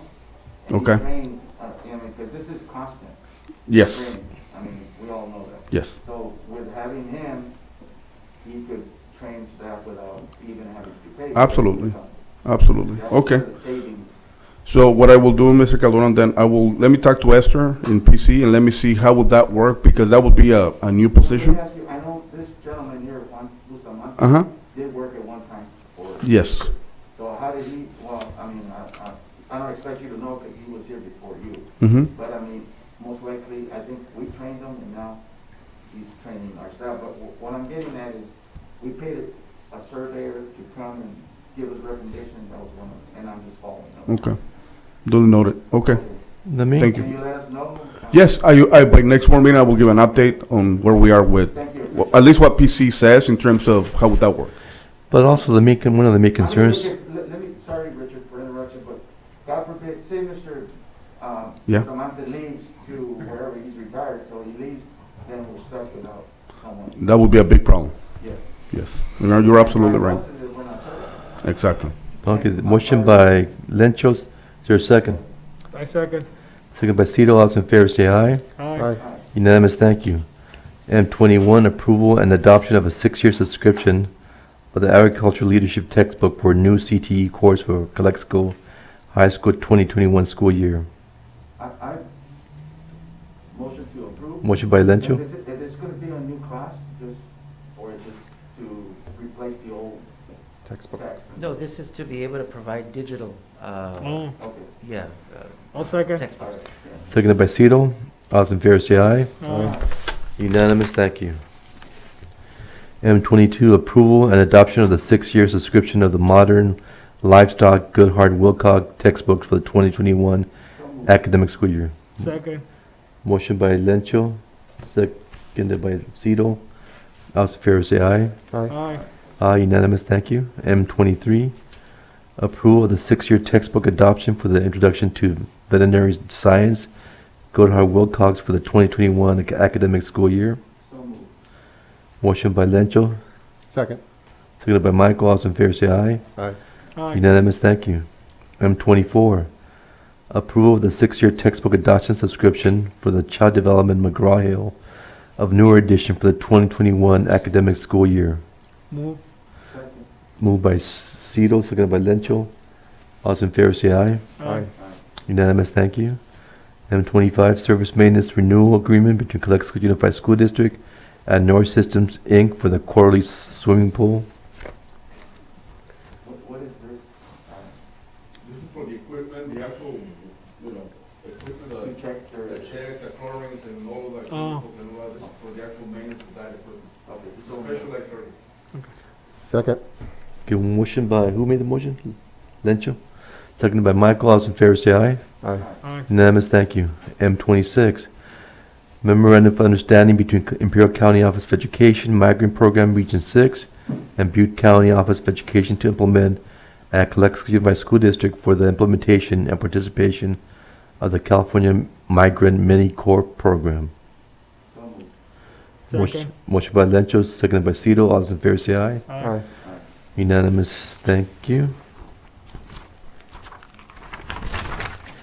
M27, proposal between Calexico Unified School District and Pixelbytes Solutions for audio-video equipment and installation of Godfrey Gym at Calexico High School. Move to approve. Second. Motion by Cito, seconded by Michael. All those in favor say aye. Aye. Unanimous, thank you. M28, proposal between Calexico Unified School District and Total Technology, Inc. for the purchase of audio-video system for the Culinary Arts Building at Calexico High School. Move to approve. Moved by Cito, Second. seconded by Michael. All those in favor say aye. Aye. Aye, unanimous, thank you. M30, approval of first reading of revised administrative regulations 5125.2, withholding grades, diploma, or transcripts. We're on M29. M29. Excuse me? M29. Oh, I missed, I'm sorry. M29, approval of first reading of new board policy 0470-COVID-19 mitigation plan. I'll move to approve with a quick comment. Motion by Michael, seconded by Lencho. So my quick comment, again, having read through it as well, I just want to mention that a lot of what's in here, I know this is probably from CSBA, but a lot of what's in here, the staff have also shared with us, what's happening in the district, and a lot of it is in line with what's in this board policy. So again, I'm just thankful that the communication with the board, keeping us informed of what's been planned in the district, it's all in here and more. So thank you. Thank you. Approval, M30, approval of first reading of revised administrative regulation 5125.2, withholding grades, diploma, or transcripts. So I'll just try to make a comment, Board President Romero. M30, 31, and 32 are all in line pretty much with the same thing. They all revolve around the technology handbook that is being created along with administrative regulation policies and board policy. That structure that we have been discussing in regards to the one-to-one, all of it is right here. Thank you. Is there a motion for M30? Motion by Lencho, Second. seconded by Cito. All those in favor say aye. Aye. Aye, unanimous, thank you. M31, approval of first reading of revised administrative regulation 3515.4, recovery for property loss or damage. Motion by Lencho, Second. seconded by Cito. All those in favor say aye. Aye. Aye.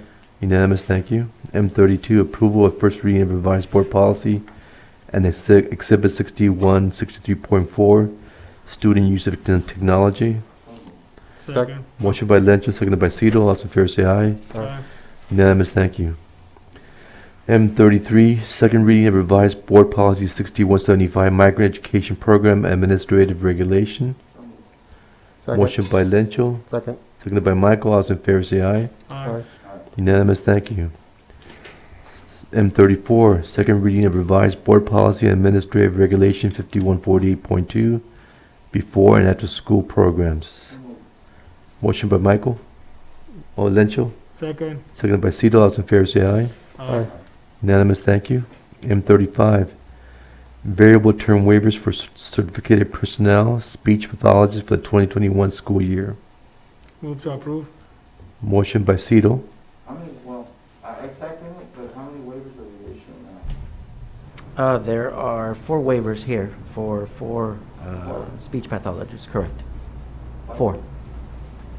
And just so the board knows, this is an incredibly difficult position to fill. Yeah. We've had 2 openings in the district that we have not been able to get any candidates for. So, okay, motion by Cito, seconded by Lencho. All those in favor say aye. Aye. Aye, unanimous, thank you. The next one's M36, the resolution. Resolution and agreement to approve piggyback statute with CDW Government LLC to purchase headsets. I'll second. Motion by Michael Lencho, seconded by Michael. Michael Yes. Lencho? Cito? Yes. Now, yes, unanimous, thank you. M37, another resolution. Resolution adopting the GAN limit for fiscal year 2021. I'll make a motion to approve. Motion by Michael. Seconded by Lencho. Also, okay, roll call. Yes. Michael? Lencho? Yes. Yes, unanimous, thank you. M38, notice of completion for Enrique Camarena Junior High School paving project. I motion to approve, but I got a question. Did we move the trash cans out to the street? No? No, not yet. That's still pending. That's something that we gotta do. It was an added cost, so we need to revisit that at some point. Trash truck burnt on, destroyed that pavement. Right, so that's something that I probably do later, as I see how our deferred maintenance balance is. Well, I just couldn't afford it. Yeah. Okay, motion by Lencho, Second. seconded by Cito. All those in favor say aye. Aye. Aye, unanimous, thank you. M39, approval of the 2019-20 unaudited actuals and 2021 revised budget. And I have a presentation for that, Mr. Romero. He has a, Okay. 45 he has a minutes. quick presentation on that. Can we get a, Maribel? Are there handouts? Yes. It's 10 o'clock, we motion to 10:30. 10:30. 10:30? Yeah. It's only gonna take about 3 minutes. Starting now. Yeah, All right, so I guess we would hurry up. yeah.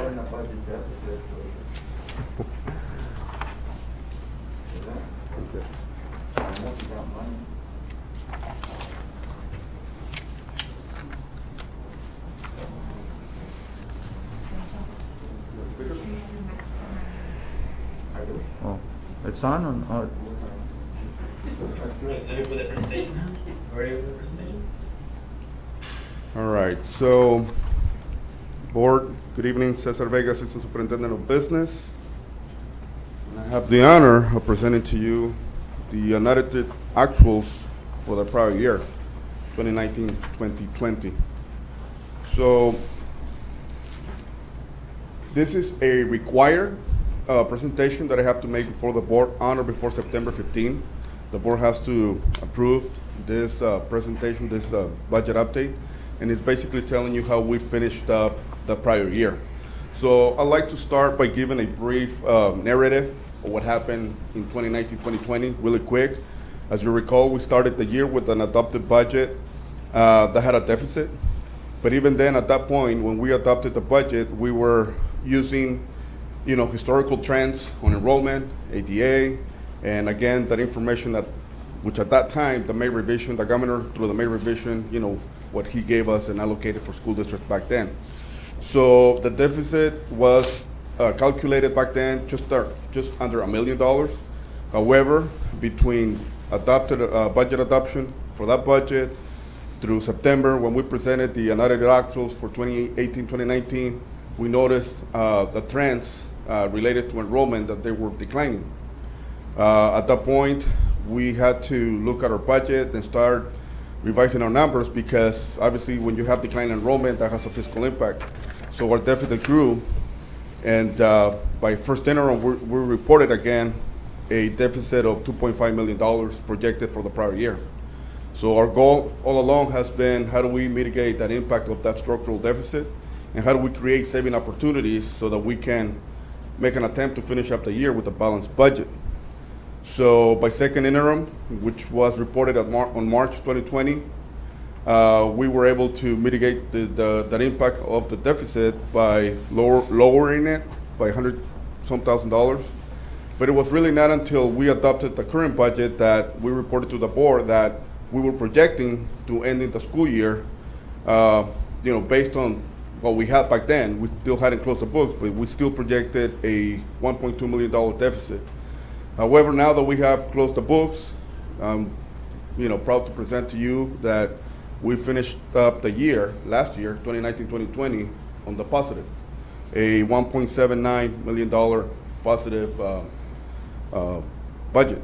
So revenues over expenditures were more, so that's a good thing.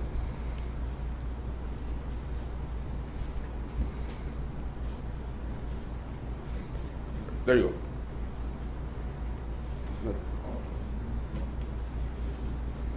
So Sorry. Cesar, again, just as you're moving on, that's a good thing, as you mentioned, finishing unaudited with positive.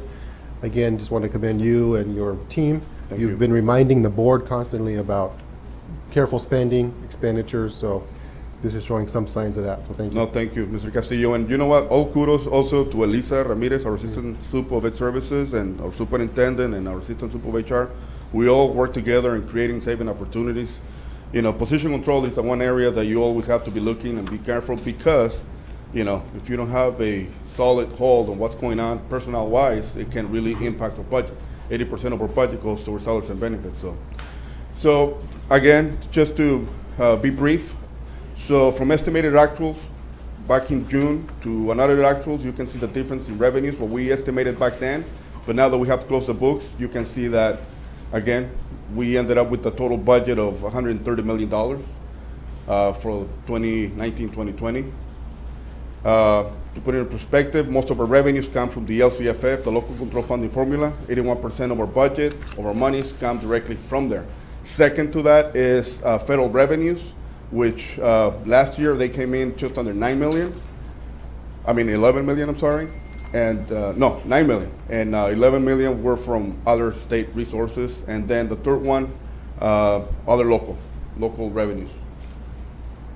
On the expenditure side of the house for 2019-2020, at estimated actuals versus unaudited actuals, we ended up with a total expenditure of 128 million, which again is 1.79 million less than our revenues. So it's a good thing. The rationale is there as to how each salary item or object code, was calculated, and the explanation and the rationale. So again, 80% of our salaries goes towards salaries and benefits. That's where most of our budget goes to. The other 20% goes to, our operating of our, departments and facilities and everything else. So the ending fund balance, so again, because we had a savings, so every year we start with the beginning fund balance. This is what we actually have in the bank. And depending on how we perform on the current year, it will have an impact as to whether or not that ending fund balance is going to end up with more money or with less money. So again, because we closed the books and we ended up with a positive savings of 1.7 million, minus a permanent transfer that we have to make to Fund 213. That was an outstanding debt that we had in that particular fund for a number of years. So in order for us to close it out, we have to get from our savings for 2019-2020, we had to transfer 96,000 to close that one out. But overall, our net savings from last year is just under 1.7 million. And when you add that 1.7 million to what was back then our beginning fund balance, now you have an ending fund balance of $29,594,000. So our ending fund balance increased. Fund 213, is that cafeteria? No, that's, Maribel, which one is that? Are you there? Yeah, that was our previous building one that we had. The previous one, it was closed. Awesome. So with a negative. So, and that was an outstanding balance that was there for a number of years, right? Yes, correct. Okay, so we were able to now permanently close that and move on. So again, our ending fund balance increased, and as a result of that ending fund balance increasing, that will have an impact to our beginning fund balance now for the current year. So before I go into the current year, however, this is how our ending fund balance is broken down into. So obviously we have a revolving cash account that we maintain, $50,000 each for the year. We have stores meaning what's in our inventory, physical inventory at the warehouse. We have prepaid items, prepaid closing activities, and then we have some restricted funds dedicated to categorical programs, year-end closing adjustments that we have to make. We are required to have a 3% reserve. A district our size is required to have a 3% reserve of our total expenditures, and that equates to, for 2019-2020, that equated to $3.8 million. So deducted from our $25 million ending fund balance, you get about $20 million left that is unappropriated, unassigned. So in total, when you look at that number in terms of percentage, that is a 19.88% that we have as far as reserves. So the current budget. So we talked about how the budget changed from a budget adoption to the 45-day budget revision that we had. So I'm not going to get into many details other than what the total budget looks like now moving forward. So the biggest impact, obviously, is the federal funding that we're getting this time. We went from last year, 2019-2020, getting just under $9 million in federal revenue. Now we're projecting to get $27.5 million. And that is mostly, again, because of the one-time funds, not recurring, one-time funds that we're getting from the federal government through the ESSER, through the CARES Act, and the money that has to be spent, most of it has to be spent by December, and part of it has to be spent into next year, the next fiscal year. So again, our budget for this year, for the current year, looks healthy, but it's one-time money. It's a one-time money that is making that impact. That's not going to be the case when we look at our multi-year projections. That's not going to be the case unless there's another federal stimulus that comes in, more money, then obviously the numbers will change. But to start the year, this is what I have to project to you. So when you look at how we are planning, how we are calculating to finish up this school year, I know it's early and a lot of these numbers will change by first and second interim, but thus far in the year, we're estimating to finish up with a net increase of $985,000. And again, most of that is attributed to the one-time funds that we have. So we are projecting to finish up with an ending fund balance of $26,579,000. So again, it's that the year, for the current year, because of the one-time funds, is looking, okay, we're okay. So the components of ending fund balance again, once after you take out the reserves, you end up with a $21 million unappropriated, unassigned balance. So let's talk about our multi-year projection, and I think this is the most important document in this presentation because it will tell you how we are calculating to be on the the current year and what's going to happen, what we are projecting for next year and the year after. And obviously we divide our multi-year projection in 3 sections. If you see, we have columns in green, which represents all the restricted funding, federal funding that we're estimating to get by year, 2020, 2021, 22, 22, 23. And then the unrestricted side of the house is, I don't know what color that is. I think that is light brown, maybe. But the columns that you need to look at are the ones in bluish. Those are the ones that will tell you what the total revenues and expenditures are by year and how we are looking or how we are calculating to finish up. And obviously, like I said, for 2020, 2021, we're expecting to finish up with an 18.4.3% reserve. 21, 22, that reserve is going to go down to 16.84%. And then the 3 year out, we're estimating to finish up with 10%, 10.77% reserve. So in essence, look, we're starting the year on a good note, but remember, there's a big difference between budget and actually, what we have in the bank and with everything that's going on with cash deferrals and everything. So we still have to monitor that because, from an accounting perspective, we are required, even though we have deferrals coming our way, we still have to book them as a receivable, so we still have to count them in our budget. But nevertheless, we're still dealing with that issue, and our reserves are going to help to offset some of that impact of those cash deferrals, but we are still required to borrow money sometime in December or January to meet payroll needs. And again, still undetermined whether there's going to be another federal stimulus or not. That's still, to be said. I don't know if that's going to be a reality or not. But bottom line is that, look, from current year to the next 2 years out, based on the numbers that we have, the only caveat that I see has to do with enrollment. If our enrollment doesn't increase, that may contribute to more funding, losing more funding. But some of the fiscal challenges ahead that we're looking at, obviously, we're in the middle of a recession. We don't know when that's going to stop. We don't know when we are going to be recovering. We don't know whether we're going to be getting a COLA next year or not. I can tell you more than likely not. You heard about workers' comp and how much we're contributing to that. Health insurance still, our rates are expected to increase. Pension plans, even though they have, stayed steady for the time being, at some point they will continue to move up again in percentage. Declining enrollment, it's a big threat right now. So the numbers are down for the year as compared to other years. So we still have to, monitor that. I will have a better projection by first interim, which is on or before December 15th. In negotiations, we're still negotiating with both units, so that's still pending as well. So with that, board, I try to be brief. I open it up for questions. Any questions, comments, anything that I can answer? That's an awesome job by you and your team. We're very fortunate to have you guys. Well, thank you, sir. Appreciate that Thank comment. you. And really, Maribel deserves a lot of credit because Closing 2019-2020 was by far the most difficult year we have ever experienced. It was very challenging, and the work that we have ahead, if it wasn't for her, I wouldn't be able to do what I do. It's really her that deserves the credit because she's really helping me a lot. So thank you, Maribel, for what you do. So with that, thank you to the board. Mr. Vega, please continue reminding the board about, state cost-cutting measures, savings, Yes, to keep us in the positive. got it.